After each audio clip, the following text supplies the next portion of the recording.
नमस्कार दोस्तों, आज की न्यूज में आपका स्वागत है। दोस्तों, सैन्य उपकरणों के बारे में फैसलों में जो लेट लतीफी भारत में होती है, उसने भारतीय सेना को पिछले 75 सालों में हमेशा नुकसान पहुंचाया है और इसके उदाहरण इतिहास में भरे पड़े हैं। इसी लेट लतीफी के कारण भारत आज तक MiG-21 जैसे रिटायर जेट्स को यूज कर रहा है। 1984 के बोफोर्स के बाद दोबारा तोपें खरीदने में 30 साल लग गए और ताजा उदाहरण तेजस फाइटर जेट्स का है, जिसे अब से 15-20 साल पहले तक बन जाना चाहिए था, लेकिन आज तक उसका इंतजार हो रहा है। लेकिन आज इस बात को इतने गुस्से के साथ उठाने की क्या वजह है? तो इसकी बहुत बड़ी वजह है, जिसकी सारी जानकारी मैं आपको देता हूं। वीडियो में अंत तक बने रहिए। तो दोस्तों, लड़ाई के समय ऐसे हथियार बहुत कामयाब होते हैं जो दूसरे देशों को चौंका देते हैं और सामने वाला शत्रु उसका जवाब नहीं देख पाता। लेकिन अगर कोई ऐसा हथियार हो जो हमला करे और नुकसान करके वापस आ जाए, तो यह वैसा ही होगा जैसा बॉलीवुड पिक्चर मिस्टर इंडिया में अनिल कपूर ने किया था। और ऐसा ही गायब होने वाला हथियार होता है 5th जनरेशन फाइटर जेट। आज के समय में 5th generation fighter plane officially America के अलावा किसी भी देश के पास नहीं है। हालांकि चीन क्लेम करता है, लेकिन विशेषज्ञ इसे सच नहीं मानते। इस जहाज की विशेषता यह होती है कि यह बिना दुश्मन की रडार में आए अपने टारगेट को नेस्तो नाबूद कर देगा और किसी को पता भी नहीं चलेगा, और जब पता चलेगा तब तक जहाज दूर जा चुके होंगे। और असली बात यह है कि अब ऐसा ही 5th generation fighter plane Pakistan को मिल सकता है।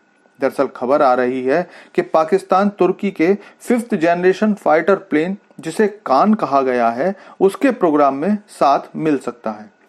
तुर्की के इस जहाज का नाम पहले TFX था, जिसे अब TB कान का नाम दिया गया है।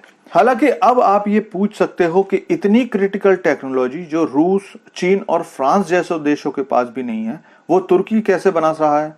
तो इसका कारण है तुर्की का नाटो में होना। दरअसल अमेरिकी F-35 जहाज, जो pure 5th generation fighter plane है, इसे बनाने में नाटो देशों ने भी मदद की थी और बहुत सारे पार्ट्स नाटो देशों में भी बनते थे, जिनमें से कई पार्ट्स तुर्की में भी बनते थे, जिसके कारण F-35 की काफी सारी टेक्नोलॉजीज तुर्की के पास पहले से ही थी। इसके अलावा अगर इंजन की बात करें तो रूस और तुर्की एक इंजन को डेवलप कर रहे हैं जो इस जहाज में लग जाएगा, और रशिया के 5th जनरेशन जहाज Su-57 में भी लगेगा, क्योंकि रूस भी इस इंजन के कारण ही अपना 5th जनरेशन फाइटर प्लेन नहीं बना पा रहा है। अब तुर्की ने TB कान का प्रोटोटाइप तैयार कर लिया है और उम्मीद है कि 2030 तक तुर्की इसे अपने देश की सेना में शामिल कर लेगा, जिससे साथ साथ पाकिस्तान भी इस जहाज को तुर्की से ले लेगा, क्योंकि इस जहाज के लिए पाकिस्तान कुछ भी करके पैसे का इंतजाम करेगा, चाहे इसके लिए उसे अपनी जनता को भूखा ही क्यों ना रखना पड़े। और खुद पाकिस्तानी भी भारत की सुपीरियरिटी से डर के चाहे किसी भी स्तर तक जाना पड़े जाएंगे, लेकिन इस जहाज को जरूर खरीदेंगे। लेकिन अब प्रश्न उठता है कि भारत का 5th जनरेशन फाइटर प्लेन एमका कहां है? तो आपको आश्चर्य होगा कि भारत सरकार को एमका के अगले फेज के लिए 15,000 करोड़ का प्रस्ताव भेजा जा चुका है, लेकिन पिछले कई महीनों से इसे सरकार से मंजूरी नहीं मिली है, और जब तक ये पैसे रिलीज नहीं होते तब तक इस प्रोग्राम को आगे नहीं बढ़ाया जा सकता।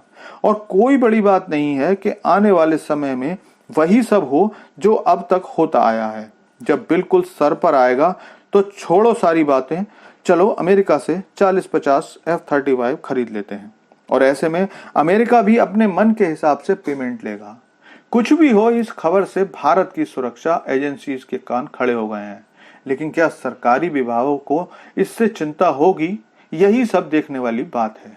दोस्तों, थैंक्स फॉर वॉचिंग वीडियो। आपसे अनुरोध है कि चैनल को सब्सक्राइब कर लीजिए, क्योंकि यहाँ आपको डिफेंस, फॉरेन पॉलिसी और फाइनेंस से संबंधित वीडियोस रोज मिलते हैं।